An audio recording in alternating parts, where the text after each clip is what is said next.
Good morning students, आप सभी का स्वागत है DKP एकेडमी में। मैं दीपक कुमार आप सभी का स्वागत करता हूं। आज के इस वीडियो में हम प्रश्नावली 10.1 के सारे प्रश्नों को एक एक करके हल करेंगे। तो चलिए स्टार्ट करते हैं। देखिए, सबसे पहला प्रश्न है, जमीन के किसी बिंदु से 90 मीटर दूर स्थित मीनार के शिखर का उन्नयन कोण 30 अंश है, तो मीनार की ऊंचाई ज्ञात कीजिए। ओके, क्या है? एक मीनार है। मीनार जानते हो क्या होता है? नहीं जानते? कुतुब मीनार देखे हो? वो एक क्या है? मीनार है। ठीक है, उसी को ही मीनार बोलते हैं।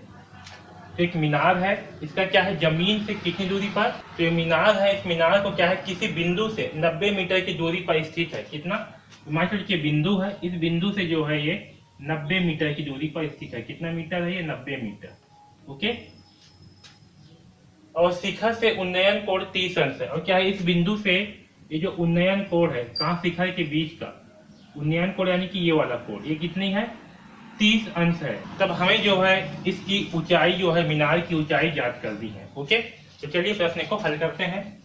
तो देखिए, हम जो है इसमें प्रश्न में हमें क्या क्या दिया हुआ? प्रश्न में हमें जो है दिया हुआ है, तो हमें जो है प्रश्न में दिया है किसी बिंदु से मीनार की दूरी, यानी कि इस AB की दूरी। ठीक है, तो AB बराबर कितना हो गया आपका? 90 मीटर।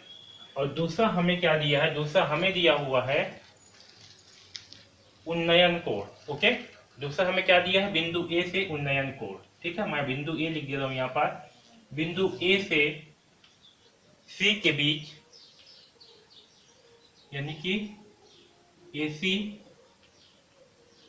व AB के बीच उन्नयन कोण।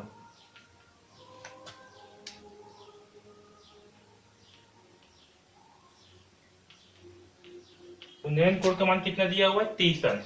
ठीक है, कोण A बराबर 30 अंश दिया हुआ है। ठीक है, हमें क्या करनी है? जो मीनार की ऊंचाई ज्ञात करनी है। तो हम मान करके चलते हैं कि इस मीनार की ऊंचाई क्या है? H है। ओके, तो माना इस मीनार की ऊंचाई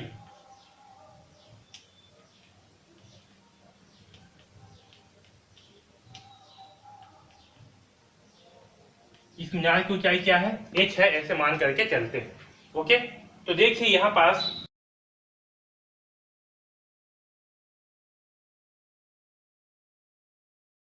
तो इस मीनार की ऊंचाई कितनी है? H है। तो त्रिभुज ABC में, इस त्रिभुज ABC में क्या होगा? हमारा जो कोण A है, यानी कि CAB, कोण CAB, इसका मान कितनी है? इसका मान है 30 अंश। तो यहाँ पास होगा 30 बराबर क्या प्राप्त होगा हमें? लंब बटे आधार। तो यहाँ से लंब क्या होगा? लंब होगा BC, आधार होगा AB।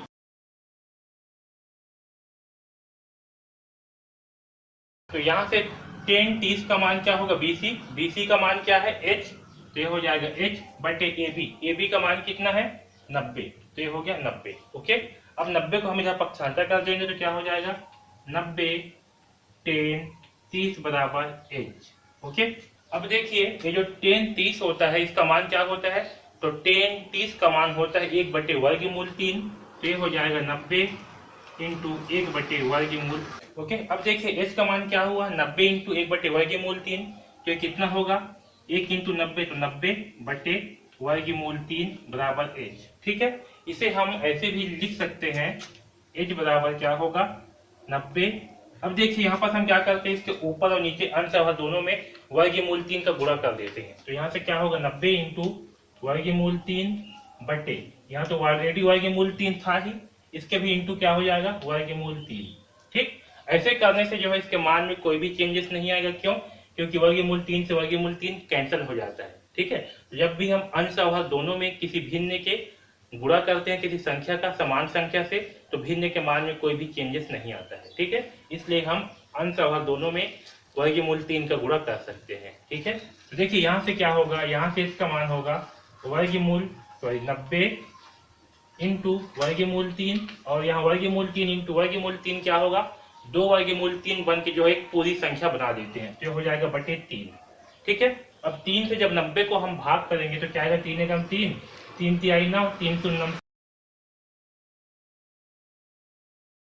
तो यहाँ से हमें H का मान क्या प्राप्त होगा? 30 वर्गमूल 3। ठीक है, आया समझ में? तो हमें H का मान क्या प्राप्त हुआ? 30 वर्गमूल 3। ठीक, ये जो है क्या होगा, इस भवन की ऊंचाई होगा, तो इस मीनार की ऊंचाई होगा। तो मीनार की ऊंचाई 30 वर्गमूल 3 मीटर होगा। ठीक, आया समझ में? तो इस प्रकार से जो है हम इस प्रश्न क्रमांक 1 को हल करेंगे। ओके।